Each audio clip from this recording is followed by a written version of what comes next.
მოგება ჩაიმინა. ეს არის ერთ-ერთი ჩვენი მებრძოლის გიორგი ვიტაძის დაკავების დღე და თავისუფლება რეჟიმისთვის! თავისუფლება რეჟიმისთვის! თავისუფლება რეჟიმისთვის!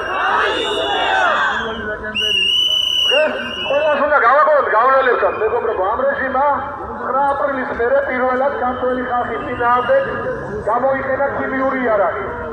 ეს დაადასტურა BBC-ს გამოძიებამ.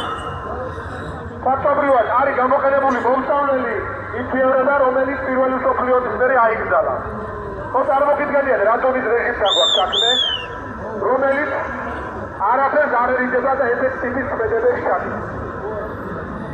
ჩვენ ვიცით ერთი რამ, ჩვენ ბოლოს გავაგრძელებ და ეს საერთაშორისო გამოძიება აუცილებლად გავა ბოლომდე, დროის საკითხია და ჩვენ ამ რეჟიმს აუცილებლად ვამხელთ და პასუხისმგებაში აუცილებლად მიეცემა ეს ხალხი და თუ მაგალითი უნდა ისტორია ხო გასწავლოს ისტორიის შესწავლაზე ვერავის ვერ სწავლობს.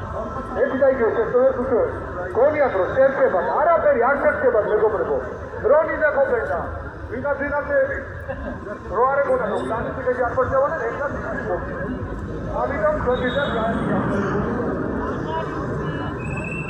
გარდა ამისა მეგობრებო უამრავი რეპრესიული დაბინძურება ამიმართულებით რასაც ეზრეჟი გაკეთდა, ეს არის ემიგრანტების ხელისუფლების სამეფო, ანუ ყველა გადაწყვეტ ვერასდროს გავლენას, ხალხი რომელიც ინახავს ამ ქვეყანას, ემიგრანტების გადმორიცხული ფულების უდგას სული ამ ქვეყანას. დამხარ დარწმუნა ხელისუფლებას, იმიტომ რომ ამას სასარგებლო არჩევანს არ აკეთებს. აი რატონის ნაძიღლები არიან ხო გესმით?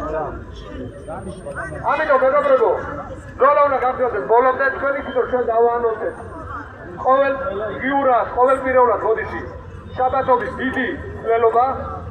ყველა გვიხდება კითხვა რატო ვერ მოდის ყველა ყოველ დღე აქ ვარ მებრძოლები რომელიც ყოველ დღე დავდივართ, მაგრამ გარკვეული მიზეზის გამო ხალხი ვერ მოდის და ეს ერთი დღე ყველა უნდა გამოყოს ჩვენმა თანამებრძოლებმა. აი მაგალითად 28-ში ვინც იყო და ეს ერთი დღე ყოველ დღე ვერ ახერხებს მოსვლას, ის ერთი დღე გამოყოს ამ ქვეყნის საკუთარი ბრძოლისთვის.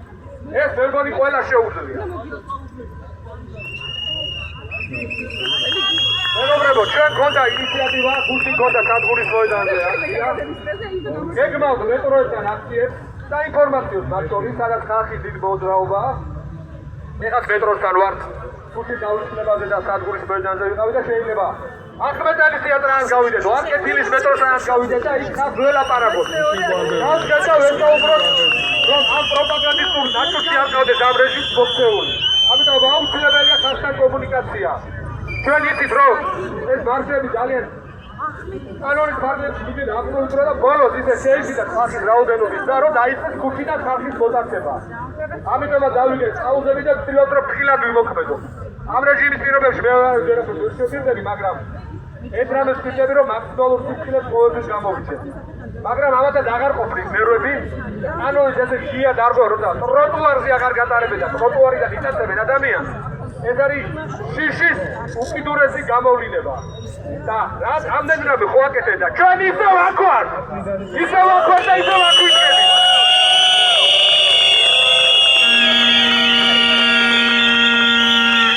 ალბათ მეგობრებო და ეხლა ისევ თანაბრად როგორც მოვედით, შეგვიძლია გადავიდეთ ისევ უკან რუსთაველ მეტროსთან.